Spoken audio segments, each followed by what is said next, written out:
मेरा नाम मनोज कुमार बैठा है, जन स्वराज प्रदेश प्रवक्ता। जातीय जनगणना बिहार में हुआ 2023 में 2 अक्टूबर 2023 को ये रिपोर्ट सबमिट किया गया। जातीय जनगणना पर जितना राजनीति इस बिहार में हुआ है वो किसी मुद्दे पर नहीं हुआ। जातीय जनगणना हुई, लेकिन जातीय जनगणना से किसी को कुछ फायदा नहीं हुआ। उनकी जातीय जनगणना में ये निकल के आया कि 34% लोग ऐसे हैं जो बिलो पॉवर्टी लाइन है। 34% लोग ऐसे हैं जो बिलो पॉवर्टी लाइन है, और दलितों की बात करें तो ये संख्या जाती है 43%। अब कहा जाता है कि बिहार में डबल इंजन की सरकार है, केंद्र में भी इनकी सरकार है, यहाँ भी इनकी मिली सरकार है, और बिहार में विकास की गंगा बह रही है। मैं ये पूछना चाहता हूं कि ये सर्वे के अनुसार से जो 43% लोग बिलो पॉवर्टी लाइन है, वो विकास की गंगा जो बह रही है 43% लोगों के पास पहुंचने से पहले क्यों सूख जाती है?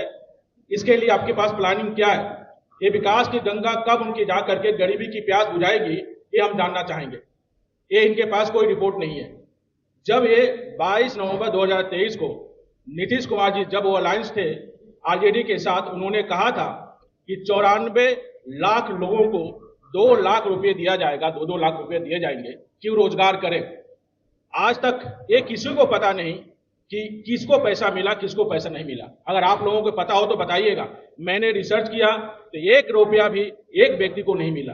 केवल पेपर पे दलितों को, महादलितों को, अति पिछड़ों को बांटकर वोट लेना जानते हैं, लेकिन असली हित ऐसी नहीं है। उसके बाद उस डेटा के अनुसार अगर हम बात करें सरकारी नौकरियों में, तो सरकारी नौकरी यहाँ पे 2% से कम है। उनके रिपोर्ट के अनुसार 1.57% ही बिहार में सरकारी नौकरी है। सरकारी नौकरियों से किसी भी देश का, किसी भी राज्य का गरीबी और बेरोजगारी दूर नहीं की जा सकती, ना ही उस राज्य की अर्थव्यवस्था सुदृढ़ की जा सकती है। आप 2% से बढ़ा करके 2.5% कर देंगे। अब बात होती है कि उसमें जो आरक्षण की बात होती है, रिजर्वेशन की बात होती है कि रिजर्वेशन देंगे, रिजर्वेशन बढ़ा देंगे। 50% का स्लैब है, आप लोग सब जानते हैं। इंदिरा साहनी का जो केस चला था 1992 के अनुसार 50% का स्लैब है। नीतीश कुमार जी ने कहा था कि हम इसको बढ़ाकर 65% कर देंगे। वो अब तक नहीं हुआ। उसका स्टेटस क्या है अभी तक किसी को पता नहीं है। ये क्यों नहीं पता है? वो व्हाइट पेपर, श्वेत पत्र क्यों नहीं जारी करते हैं कि आरक्षण का स्टेटस क्या है? केंद्र सरकार से क्यों नहीं बात करते हैं कि यहाँ पे जो उनके पास जो रिपोर्ट आया है 1.57% ही गवर्नमेंट जॉब में है, और दलितों की बात करें 1.13% ही है। आज दलितों की यह संख्या है, दलित और SC/ST को मिला दिया जाए 21%, 1.13%।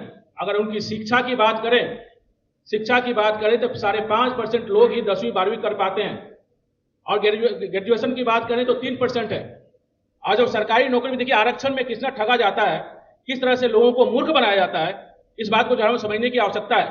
2 से 2.5% अब सरकारी नौकरियां देंगे, और उसमें से आप कहते हैं कि आपको नौकरी नहीं मिले क्योंकि आपके पास आरक्षण नहीं है।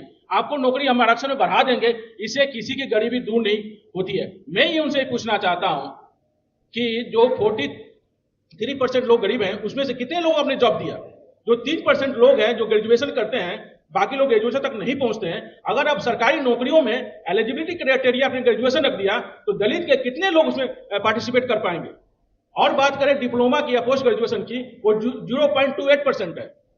तो आप पहले शिक्षा पर ध्यान दीजिए। एक स्टेटमेंट याद आ रही है स्वामी विवेकानंद जी की, कॉल फॉर नेशन की बुक उन्होंने लिखी थी, उसमें से एक स्टेटमेंट है कि अगर कोई व्यक्ति शिक्षा के पास पहुंचने में सक्षम नहीं है तो शिक्षा उसके पास पहुंचना चाहिए। हम लोग गांव में घूम रहे हैं, लोगों से मिल रहे हैं, स्टूडेंट से मिल रहे हैं, बहुत ही प्रखर स्टूडेंट मिलते हैं, बहुत ही इंटेलिजेंट स्टूडेंट मिलते हैं, लेकिन बोलते हैं कि मैंने अपनी पढ़ाई छोड़ दी है। मैं पूछता हूं अपनी पढ़ाई क्यों छोड़ दिए हो? तुम तो अच्छे पढ़ने में हो। बोला कि कहां जाए पढ़ने के लिए? जहां तक आप बात करें भूमि सर्वेक्षण की, तो ये बहुत पहले से कानून बन चुका है कि महिलाओं को भी भूमि में अधिकार मिलेगा, लेकिन इस सर्वेक्षण ने सारी सामाजिक स्थिति में उठा पटक शुरू करके रख दिया। ये कभी तो खुद ही हमारे पूजनीय मुख्यमंत्री घबरा के बंद कर देते हैं, कभी चालू कर देते हैं। अगर नहीं करवा पाते हैं तो क्यों इन्होंने शुरू करवाया? अगर इनके पास कैपेबिलिटी नहीं है, लोग नहीं है, तो पहले भी था, कानून बन चुका था। हम चूंकि मैं महिला हूं, मैं दावे के साथ बता सकती हूँ कि हम अपना अधिकार नहीं लेते थे, क्योंकि एक हमारा आधार बना हुआ था अपने पीहर में, पिता के घर में, कि बहुत ही इज्जत और ये मिलती थी। पिता के जाने के बाद भाई से छूटे, इतना खराब स्थिति पैदा कर दिया गया, उससे कुछ फायदा नहीं है। पहले भी अधिकार अगर हम चाहते और जरूरत होती तो हमको मिल जाता था, क्योंकि कानून था। कानून काफी पहले बन चुका, आप लोगों को जानकारी हो। अब इन्होंने ये स्थिति कर दी है कि उठा पटक की स्थिति में कौन लड़की अगर पिता के बाद घर जा भी पाएगी कि नहीं जा पाएगी, ये स्थिति पैदा करते हैं। तो ये क्या अच्छा है? जिन लोगों ने, जब जातीय जनगणना की बात करें, तो जिन लोगों ने ये करवाया जातीय जनगणना, क्या उन्होंने उसको पलट के देखा है? मुझको लगता नहीं देखा। जो जिस तेजस्वी जी का ये नीतीश जी का ये, अगर विपक्ष में तेजस्वी जी बैठे हैं और नीतीश जी सत्ता में है, तो 98 लाख लोगों को, जो भी उसमें जाति की बात भी नहीं थी, जो गरीब लोग हैं उनको एक खाते में 2 लाख जाना था। 98 क्या 9 लोगों के भी खाते में गई है क्या? मुझे नहीं लगता 9 लोगों के खाते में भी वो पैसे गए हैं। तो इस तरह के कामों से क्या है? अभी अभी हमारे पास बैठे हैं अच्छा, जिन्होंने शिक्षा की बात की, तो उच्च शिक्षा की तो मैं बात ही भूल जाती हूँ। एआई के जमाने में हमारे बच्चों को प्रारंभिक शिक्षा अच्छी तरह, कितना अच्छी तरह मिल रही है आप समझेंगे। और बड़े सारे जनसुराज के पास बड़े सारे अच्छे अच्छे स्कीम है। एक स्कीम मैं बताती हूँ जो हमारे दिमाग में भी चल रहा है बहुत लोगों से, जो पुरानी रेलगाड़ी के डिब्बे पड़े हुए हैं, उनको हम आराम से इस्तेमाल कर सकते हैं जहां भी छोटी लाइन भी गई है बच्चों के लिए, अगर आपके पास जगह और ये नहीं है तो। और उस तरह के बड़ी स्कीम है हमारे पास।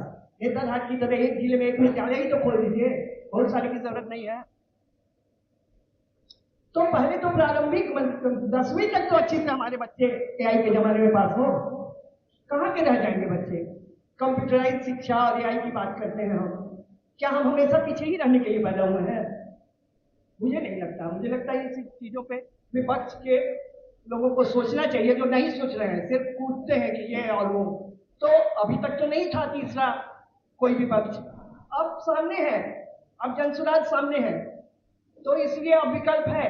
इसलिए अब इस बार बदलाव होना ही निश्चित है, और निश्चित होगा बदलाव 25 में। ये आज मैं लिख के रख सकती हूं कि ये निश्चित होगा, और हम सत्ता में आएंगे, और सत्ता में आएंगे तभी बदलाव आएगा। और अगर इन प्रश्नों का जो प्रश्न पूछे गए, उनका जवाब अगर नहीं मिलता है, हमारे नेता ने, आप लोग भी थे उस दिन जब प्रेस कॉन्फ्रेंस था, तो हम लोगों ने पूरी तरह इंतजाम करके रखा कि हम घेराव करेंगे विधानसभा का 11 जुलाई। और मुझे उम्मीद है मैं सबसे आगे रहूंगी, ढूंढ लीजिएगा। बताने का समय आ गया है, बताना पड़ेगा कि हमें क्या करना है। अभी जो बात हो रही थी उसमें मैं कुछ जातीय जनगणना की बात कर रही हूँ। तो ये जातीय जनगणना की बात है, ये बहुत दिनों से चल रही है, और कुछ बातें ऐसी होती है जब चुनाव आता है तो उसमें लोग विशेष ध्यान देने लगते हैं। मैं यह पूछना चाहती हूँ सबसे, समाज से भी और सरकार से भी, जातीय जनगणना क्यों, आखिर जातीय जनगणना क्यों करवाई जा रही है, इसके पीछे क्या कारण है? अगर कुछ ऐसा कारण होता कि जिससे कि जो लोग जातीय गणना करने के बाद लोग उसको तरक्की करके पढ़ाई लिखाई शिक्षा में कुछ योगदान मिलता, ऐसा कुछ नहीं होगा। यह जो है एक जातीय उन्माद फैलाने का एक दूसरा तरीका है। एक मंडल कमीशन गया, अब कुछ तो कुछ करना है ना समाज में, जिससे कि जाति में लड़ाई हो, विभिन्न जाति के लोग लड़े कि नहीं भाई मेरा प्रतिशत ज्यादा है, कोई कहेगा कि मेरा प्रतिशत ज्यादा है। तो ऐसे करके ये बातें चलती रहेगी हमेशा। जब कोई ना कोई मुद्दा होगा तो आप देखिएगा कि जाति की बात तो आने लगती है। मुझे तो यही लगता है कि जाति की बात आती क्यों है?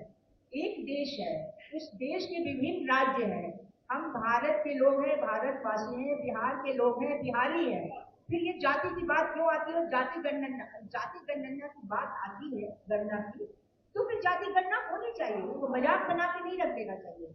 वो थोड़ी सी जाति गणना करा करके उसमें राजनीति का खेल चलने लगता है। लोगों के पास कोई विकल्प तो होता नहीं है, जो भी होता है उसको वो स्वीकार कर लेते हैं। लेकिन आज हमारे पास विकल्प है, जनसुराज एक विकल्प बन के आया है। वह प्रश्न पूछ रहा है सरकार से कि आप जो ये जाति गणना कर रहे हैं वह क्यों कर रहे हैं और उसका क्या परिणाम निकलेगा।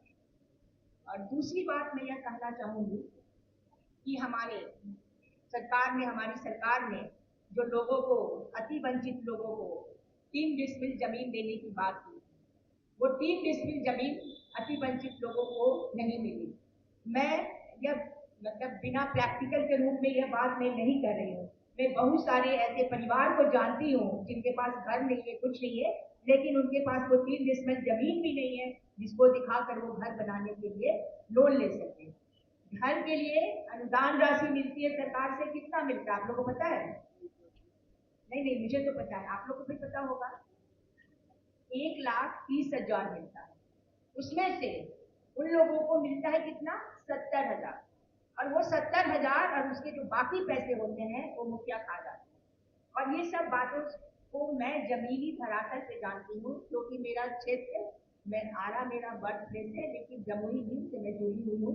और वहाँ के लोग हमेशा हम लोगों के पास आते हैं, बताते हैं, और मुखिया को पैरवी करने के बाद भी वो लोग पूरा पैसा नहीं देते हैं। तो हम लोग कितना बोलेंगे? ज्यादा तो बोल नहीं सकते, अब क्या करिएगा बोल सकते। तो परिस्थितियां तो यही है। तो मैं यही कहूंगी कि जो ये जाति जनगणना है, एक जातीय उन्माद फैलाने का तरीका है। उसको अगर करना है सरकार को, तो इस पे अपना श्वेत पत्र जारी करे कि वो कैसे करेगी, क्या करेगी, उसका एक पूरा ये तैयार होना चाहिए, ब्लूप्रिंट तैयार होना चाहिए, वो जनता के सामने